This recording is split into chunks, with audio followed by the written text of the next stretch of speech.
you'd all be solid gold champions. Now, let's address the orange elephant in the room. Trump talks about secret tanning formulas developed by alien scientists.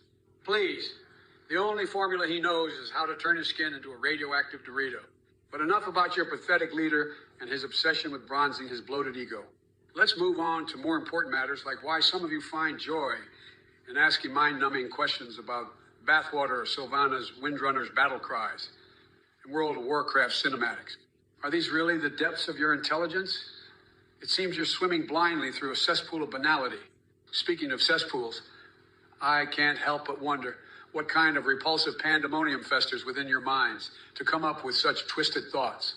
You've clearly spent too much time jacking off pandas and imagining Nutella-smeared asses instead of engaging in meaningful discourse. Blue eyes, white ginger. Let me break it down for you because clearly basic math is too complicated for your peanut-sized brain. 9, 10 equals a number that's far beyond your IQ level, my friend.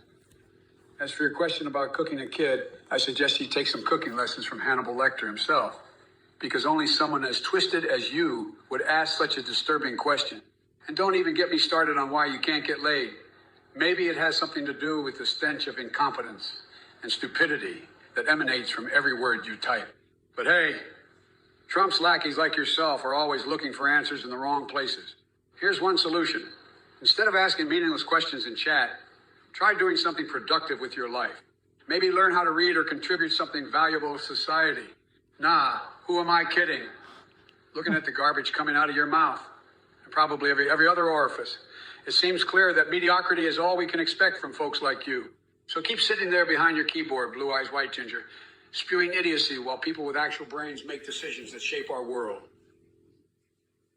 Oh, hi, thee, we, my fabulously Adawe Valwe, you glomps, I'm Huey, to spread joy and waftastic vibesies.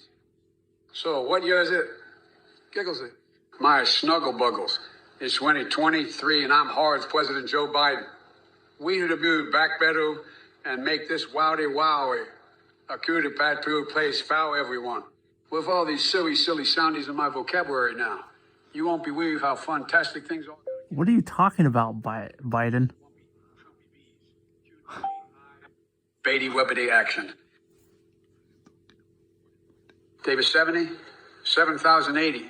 Listen here, you Trump-obsessed swamp creature. I've got news for you. 69 is amateur hour compared to what Uncle Joe brings to the party. You think I'm worried about V? Please, my blinding charisma would burn any disease right out of existence. But hey, if that's what it takes for your tiny brain to grasp the concept of pleasure, go ahead and stick with your sad little number game. As for me, I'll be busy enjoying life while you drown in a sea of mediocrity. Now scuttle back under your MAGA hat and let the adults handle things. Well, Weston 2818 looks like you want in on the action.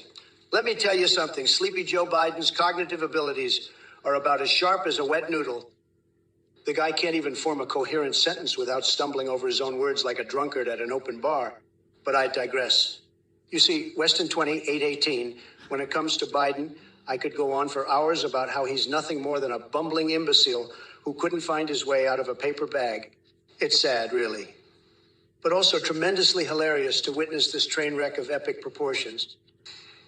And here you are asking what I'm talking about. Well, let me give you just a taste.